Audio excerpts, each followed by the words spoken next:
To get into the tutorial, it's just like any other haircut. Before you pick up any clipper or trimmer, you want to prep the hair. So in this case, since he's a waiver, to prep the hair, I'm going to comb the hair. You want to comb and not brush, because brushing lays the hair flat, combing lifts the hair up with the scalp, which is going to give you a more even cut. And that's exactly what you want, the most even cut possible. And make sure that when you're doing the preparation for the hair, you're looking for any light spots, you're looking for any cowlicks, you're looking for any bumps on the head, so that when you pick up the clippers, you're ready and prepared for all these things.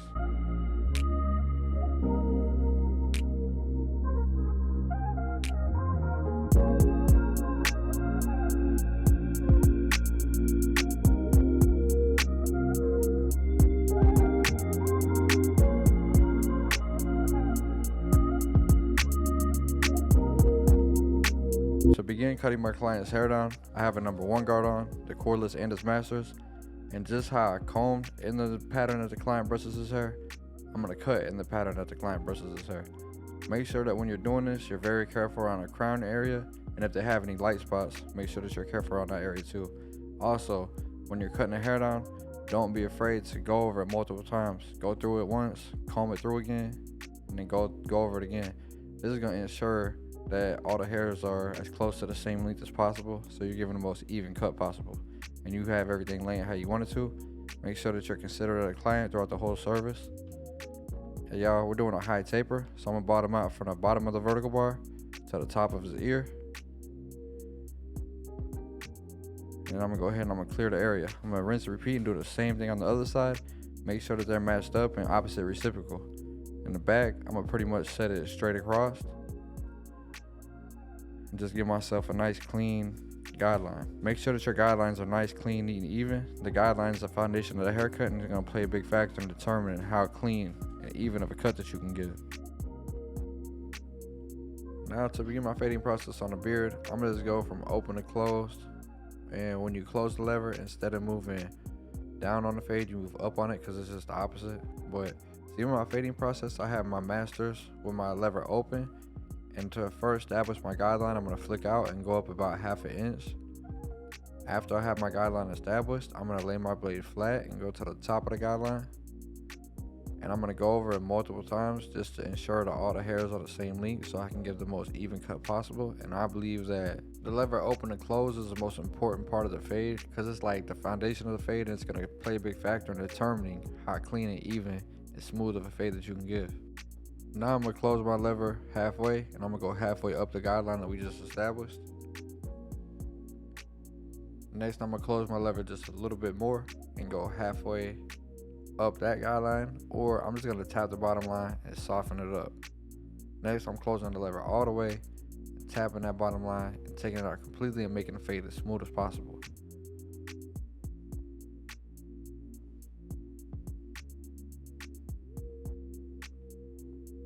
For the clipper over comb, y'all, the big side of the comb is like a 1.5 guard. So I like to start with that side of the comb and with my lever open. And y'all can see I'm just working right into where we cut down with the number 1 guard. Then I'm going to close my lever, and I'm just going to come down just a little bit on the fade with the same big side of the comb. And it's kind of hard to explain, but if you pay attention to what I'm doing and you just try it and implement it, I promise you, y'all, this is a game changer. Y'all can see it's already pretty smoothly faded, and I ain't even got to the little side of my comb. When I use the little side of my comb, it's like using a 0 guard or a 0.5 guard. Right there, I went with the grain with the blade open just to soften it up. I just feel like when you learn how to do clipper over comb, you have a lot more control. So now with the other side of my comb, it's like using a 0 guard. And at this point, I'm pretty much just doing detail work.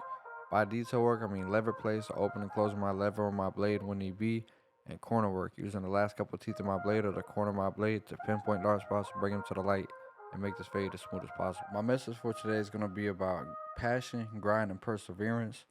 Here are some verses that I have for y'all that I suggest y'all go read. I'm going to read some of them, but I'm not going to read all of them, so I'm going to give y'all some of them now.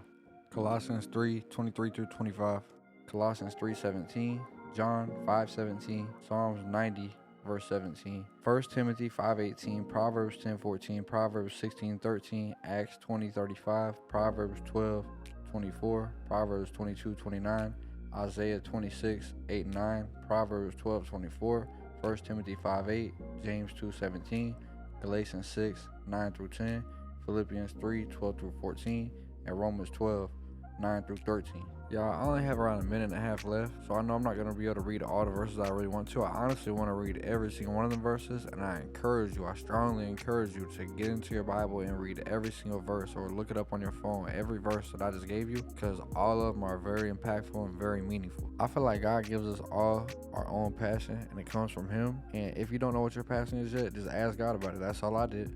He'll give it to you. He'll tell you. He'll show you. But ask and you shall receive. Seek and you will find. Knocking the door will be open to you. All you gotta do is ask. These verses are for passion.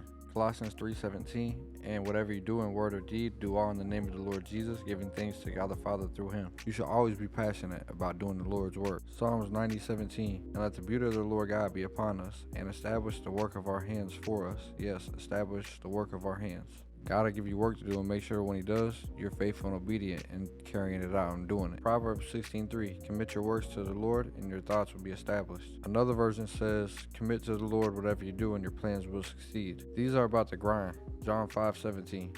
But Jesus answered them, my Father has been working until now, and I have been working.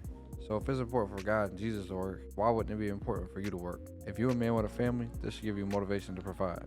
1 Timothy 5:8. But if anyone does not provide for his own, and especially for those of his household, he has denied the faith and is worse than an unbeliever. 1 Timothy 5:18. For the scripture says, you shall not muzzle an ox while it treads out the grain, and the laborer is worthy of his wages. That's saying that you're going to get out what you put in. You're worthy of your wages, so you're only worthy of the work that you put in. Make sure that you master your craft, you have great quality, and you have great character. I promise you, if you do that, God's always going to provide for you. Just make sure that you're obedient in doing what He calls you to do and tells you to do. He is Jehovah Jireh, the God who provides. James 2:17. Thus also by faith itself, if it does not have works, is dead. Proverbs 10:4.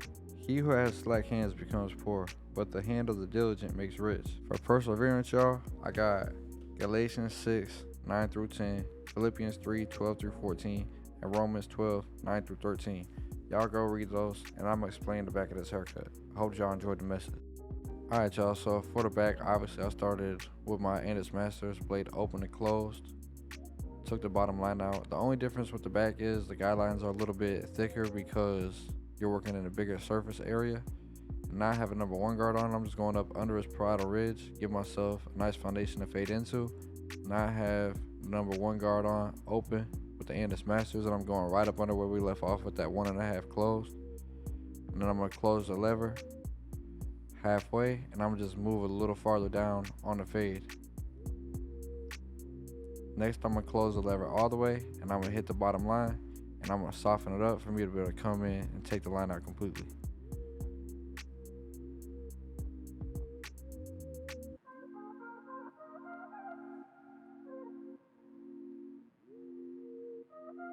Y'all can see how I go over everything multiple times.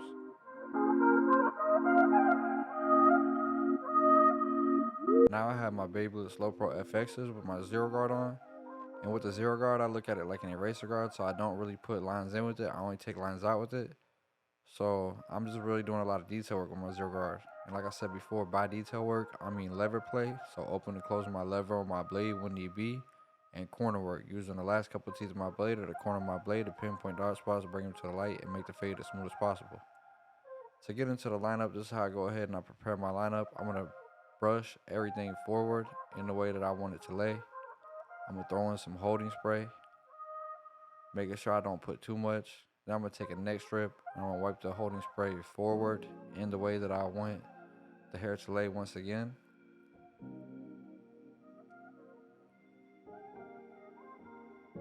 Y'all can see that fade butter.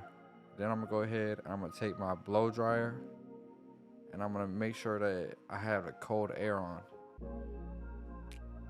And then, like I said before, you always want to prep the hair in the way that you want it to dry, right? Or in the way that you want it to be when you're going to cut it. So I'm going to push the hair forward and stretch it out.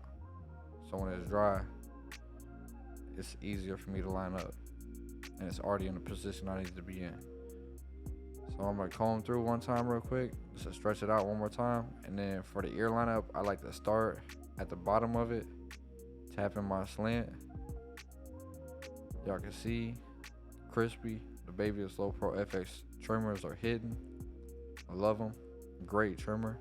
And y'all can see how I'm just patient with it, y'all. Just let it come to you. If y'all ever never heard this saying, you need to listen to it. Slow is smooth and smooth is fast. Y'all can see when I started, I was using my full blade. Once I get to the top around the ear to finish the arch shape, I'm gonna use the corner of my blade or the last couple teeth of my blade to make this arch shape around the ear. And y'all can see I'm keeping it nice and natural and clean.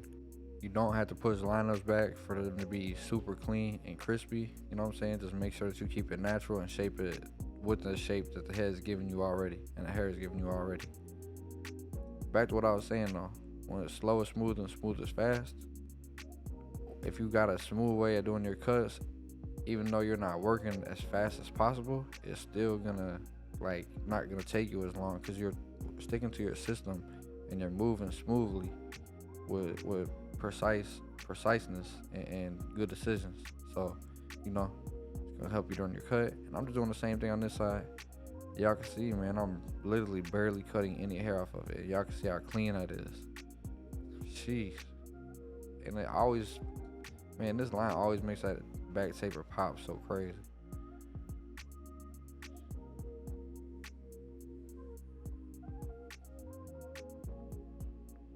For the front lineup, I'm gonna go ahead and I'm gonna comb through. Like I said, I wanna stretch everything out just so I can see. And I'm gonna start in the middle and work my way to the side. And once the front meets the side, I'm gonna tap the vertical bar in. But y'all can see how I'm just smooth and patient with it. I just don't rush it. Just let it come to you. Just barely tap.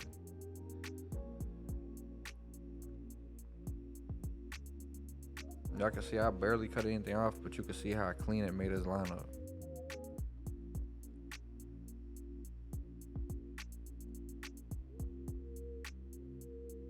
Make sure that you solidify all your lineups. And by solidifying your lineups, I mean go over it once. After you go over it once, make sure you comb all the hairs forward a few times and cut any hairs that's hanging over so that there aren't any overhanging hairs, so that your lineup solidifies. So when your client brushes his hair a certain way, or when he goes home and grabs his brush and brushes, he still got a nice clean lineup, and it's gonna last the longest. And that's giving a client the best natural, longest lasting haircut possible, which is gonna set you apart as a barber as far as the cutting aspect of barbering, which is an important aspect. Y'all can see nice and clean, natural. We are gonna enhance it though. For his mustache, I'm gonna tap it in at the top, and then I'm gonna tap it in above his lip. He didn't want it too skinny, but he did want it cut down a little bit, so that's what I did for him. Do the same thing on the other side, make sure that they're looking similar and opposite reciprocal. Now I'm going in with my enhancements using my clutch card. Got this from 245, and I'm using Kiss Express. If y'all want to see a video of how I mix my Kiss Express and what machine I use, you can find it in my videos. But when I use enhancements, I like to use them I like it to look like a natural type of enhancement, to where you kind of gotta guess do they got enhancements or not. I don't like it to be super noticeable and yeah, they got enhanced for sure, and just super dark, all that. I don't like that, so I like to keep it a more natural look. So I just go pretty light on the enhancements. His side, on this side right here, which is his left side, it was kind of pushed back a little bit, which is why you could kind of see the enhancements a little more, but I still feel like I did a good job blending that in. This is also the first time I cut him. I don't think it'll be the last though. Even though he lives in LA, I feel like we'll link up. But make sure that when you line enhancements up, after you put the fibers on, that you line them up in the line you already created. Don't push the line up back, just trying to do too much. Just line them in the line you already had created. You know what I'm saying? And right here, I'm using my razor, making sure I hold my razor at a 45-degree angle and stretch the skin while I'm doing it. This is a Crispy Lines razor. Shout out to Crispy Lines, man. One of the best razors in the game. I love all the razors that I got from Crispy Lines. I got 3 of them, and I love all of them. They probably my top 3 favorite razors. I gotta say that I like the 245 one, but it's something about the Turkish blade that I like. I'll just do this in here just to see y'all, throw it in there so y'all can see how. Make sure that, like, when you lean the client back like this, I've been asking clients this recently, and they say, like, it's a game changer when you are leaning back. So if your barber ain't leaning you back, man, he owe you like $5. This is me just checking my work, you know what I'm saying? Seeing how I look in the mirror. Y'all can see I got my boy together. Looking clean. And this is the final cut, y'all. Let me know what y'all think about this cut in the comment section. I think it turned out fire. Taper butter, line up extra crispy. And man, all clients are a blessing, but like some clients just come in your chair and just the words and the conversations that y'all have with each other is just like, I love blessing my clients with a great conversation and being there for them and talking to them. But man, when you get a client who like y'all can go back and forth about some stuff and like motivate each other, it's a major blessing, man. So I just want to say thank you for the great conversation, bro. This is my guy's job, man. This is the first time I cut him, but I already know we locked in. But yeah, it was crazy, y'all. I was telling him about my life story. He was telling me about his life story and just like some of the things we've been through, and like time frames were so similar. And man, it was a blessing to cut you, and I know I'm gonna cut you soon in the future, bro. But yeah, I appreciate the conversation, bro. God bless you.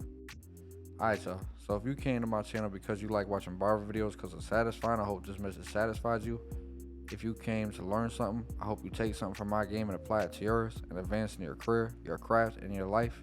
And if you came for the message, I hope it reached you and touched your heart, your soul, your mind, and your body. Thank y'all for tuning into The Late Show. I hope to see you back on the next video. May God bless.